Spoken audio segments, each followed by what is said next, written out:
Breaking news చూస్తున్నాం. రాష్ట్రంలోని జడ్జిలకు AP high court సంచలన ఆదేశాలు జారీ చేసింది.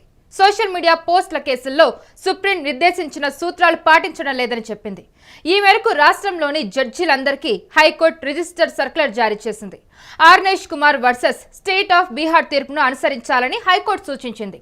ప్రాథమిక విచారణ లేకుండా ప్రసంగాలు, రచనలు, కళాత్మక వ్యక్తీకరణపై ఎఫ్ఐఆర్ నమోదు చేయవద్దని ఆదేశించింది. రిమాండ్కు ఆదేశించే ముందు పోలీసులు చట్టాన్ని పాటించారా లేదా మెజిస్ట్రేట్లు ఖచ్చితంగా సర్కులర్ అమలు చేయాలని ఆదేశించింది.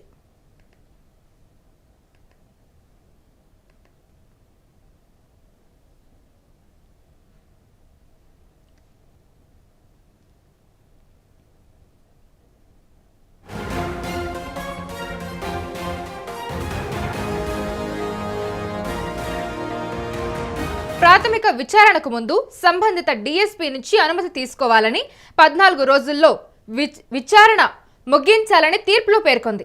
అయితే నిందితులు సదరు నేరాలను మళ్లీ చేశారా, సాక్ష్యాలను ప్రభావితం చేసే అవకాశం ఉందా, ఆధారాలను తారుమారు చేయగలరా, కస్టోడియల్ విచారణ అవసరమా తదితర అంశాలపై మెజిస్ట్రేట్ సంతృప్తి చెందిన తర్వాతే రిమాండ్ విధింపుపై నిర్ణయం తీసుకోవాలని తెలిపింది. సర్కులర్లో సూచనలను మెజిస్ట్రేట్లు తప్పకుండా పాటించాలని, ఉల్లంఘనలకు పాల్పడితే శాఖాపరమైన విచారణను ఎదుర్కోవడమే కాకుండా కోర్టు ధిక్కరణ కింద చర్యలకు బాధ్యులవుతారని కూడా స్పష్టం చేసింది.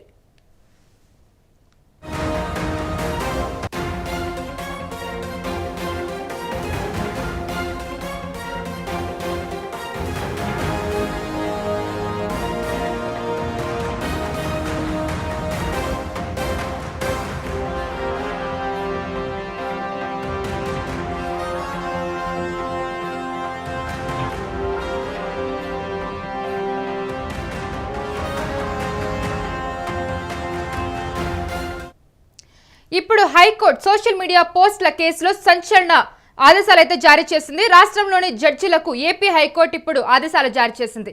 అయితే సోషల్ మీడియా పోస్టుల కేసుల్లో సుప్రీం నిర్దేశించిన సూత్రాలు పాటించడం లేదని చెప్పింది. ఈ మేరకు రాష్ట్రంలోని జడ్జిలందరికీ హైకోర్టు రిజిస్టర్డ్ సర్క్యులర్ జారీ చేసింది.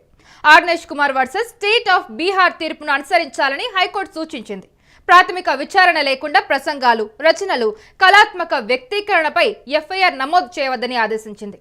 రిమాండ్కు ఆదేశించే ముందు పోలీసులు చట్టాన్ని పాటించారా లేదా అనే విషయాన్ని మెజిస్ట్రేట్లు ఖచ్చితంగా సర్కులర్ అమలు చేయాలని ఆదేశించింది. అయితే ప్రాథమిక విచారణకు ముందు సంబంధిత డీఎస్పీ నుంచి అనుమతి తీసుకోవాలని, 14 రోజుల్లో విచారణ ముగించాలని తీర్పులో పేర్కొంది. నిందితులు సదరు నేరాలను మళ్లీ చేశారా, సాక్ష్యాలను ప్రభావితం చేసే అవకాశం ఉందా, ఆధారాలను తారుమారు చేయగలరా, కస్టోడియల్ విచారణ అవసరమా తదితర అంశాలపై మెజిస్ట్రేట్లు సంతృప్తి చెందిన తర్వాతే రిమాండ్ విధింపుపై నిర్ణయం తీసుకోవాలని తెలిపింది. సర్కులర్లో సూచనలను మెజిస్ట్రేట్లు తప్పకుండా పాటించాలని, ఉల్లంఘనకు పాల్పడితే శాఖాపరమైన విచారణను ఎదుర్కోవడమే కాకుండా కోర్టు ధిక్కరణ కింద చర్యలకు బాధ్యులవుతారని స్పష్టం చేసింది హైకోర్టు.